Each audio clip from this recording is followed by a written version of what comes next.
Yeah, the other day someone said humans tamed fire 500,000 years ago, and I said that can't be true. 500,000 years ago, that's too long ago. I checked it out. It's true. And these weren't even humans. These were pre-human. I think it was probably one of the 2 species back.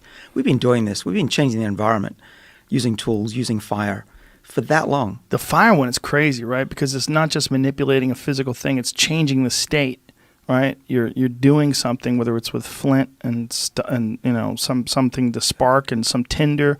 You're really changing the state of matter. Well, we are, and we'll continue to do that. We'll continue to evolve. And one of the reasons that I wanted to see human origins is, in my book, I talk about we've evolved to our natural lifespan. We're now at our maximum. 122 is the longest lived human that ostensibly is on record. So without intervention, we've reached our maximum. But why not now give us what evolution failed to give us?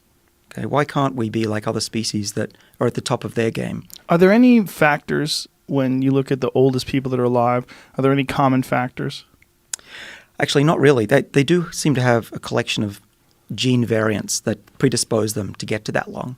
There's one called FOXO3 that if you've done your genome, we can have a look. 23andMe. Have you done it? I have. Oh, we should look at it. I we will could check. tell. You need an A or a T at a certain position. I've got one of them out of 2.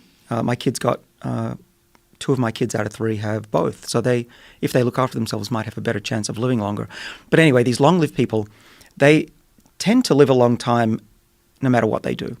Often they smoke till 90 years old. Really? Yeah. They quit at 90? There's a few cases of that. And they live another 12 years? Right. Or more, 22 years, right? You said 122 years old? Well, that lady, that's one lady in France.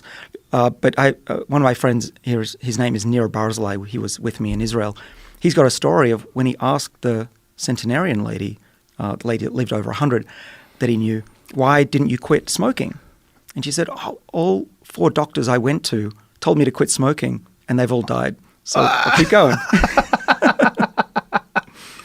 That's hilarious. What did she do for a living? John Calmain. I forget. The French lady, I don't remember what she did. I would imagine that would play a part, like how stressful your occupation is. And yeah, she had a great sense of humor. That was probably part of it. She used to make jokes with the reporters all the time. One was, how many wrinkles do you have? She says, I've only got 1 and I'm sitting on it. The other one I think is even better is a reporter who was young said, you're 116. I hope I see you next year for your birthday. She says, I don't see why not. You seem pretty healthy to me. Wow. And she made it to 122. Now, have there been any anecdotal reports of people that lived longer? Well, Methuselah and biblical figures. Yeah, but not biblical, like not really. Not unsubstantiated reports of people. Because I had heard of there's some people that claim to have lived like ridiculously long, but they've never really figured out whether or not it's accurate. Sure. There's a few of those. But even John Calmain at 122, there's a big argument now between us researchers whether that's even true. Oh, really? Yeah, it's a massive debate. I've got an inbox full of long, angry emails from scientists. What's the evidence point to the contrary? The hypothesis is that her identity was subsumed by her daughter to avoid paying taxes. Oh. And there's photos of them, and there's a blotch on one photo that matches the daughter. So there's a lot of forensics going on, and people want to subsume the grave. And the French government's or French researchers aren't giving up the blood samples. They don't want to know. They don't want to know. Exactly. So it's probably horseshit. Well, she's probably like 100 years old. It could be horseshit. I would say it doesn't actually matter. Goddamn French. It doesn't matter. People have lived to 117, and that's still pretty good. That's what we know. If we can all live that long, who's going to complain? Wouldn't you like to get one of them old people and start doing work on them? Yeah. Just pump them up with NAD, get them on a drip. Well, my dad's experimenting on himself, so he's not he? 100 yet, but he's 80. How's he look? Well, I wouldn't say he looks young, but his fitness is like a 30-year-old. Really? Kidding. He's stronger than me. We tested it out in the gym the other day. No way. That's embarrassing. He can lift more. He's fitter.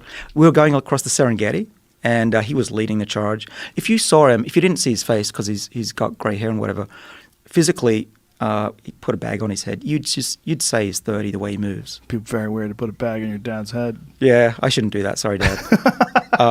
But You would think he's 30, really. Well, he's reinvigorated in life. So in my family, we've got some Ashkenazi bad genes. We tend to die young.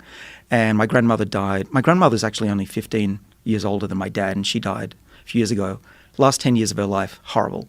So we know what's going to happen in my family, probably to all of us if we don't do something. So your grandmother had your father when she was 15 years old? Right. Whoa.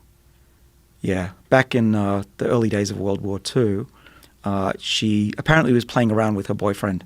She claims to be a virgin but at that point. Whoops. But something got somewhere that shouldn't have. And She got so he was pregnant. during high school.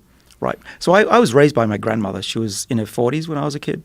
And she was the one that taught me to always stay young, keep your, adults ruin everything. That's probably why I work on aging. Adults ruin everything. What was her advice, like in terms of like how do you avoid what adults are doing wrong? Well, she'd grown up during the Depression and then World War II, and then the communists came into Hungary and raped a lot of people. She had no had no respect for humanity. So by the time I came along, first of all, she put all of her energy into me, and I was a spoilt brat as a kid, so that wasn't helpful to me. I think now as an adult, but more importantly, she wanted me to do the best I could with my life. She said, "David, do what you can to make this world a better place. Make sure that you leave this place better than you found it," and that's what I'm trying to do. Wow, what a profound piece of advice for a grandchild. She was a rebel. She taught me, forget the rules, all right? Kind of like you do. I'm going my own way and we'll see how this goes. So she went to Australia. She said, fuck Europe, I'm out of here. She went to Australia, the furthest place she could find from Europe, never went back.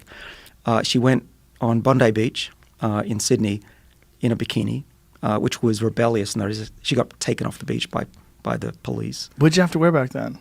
Oh, the full little British thing. Down to your knees. Down to your knees? I think so. What did they look like? Maybe it was a full a one piece, but you weren't allowed to show your belly.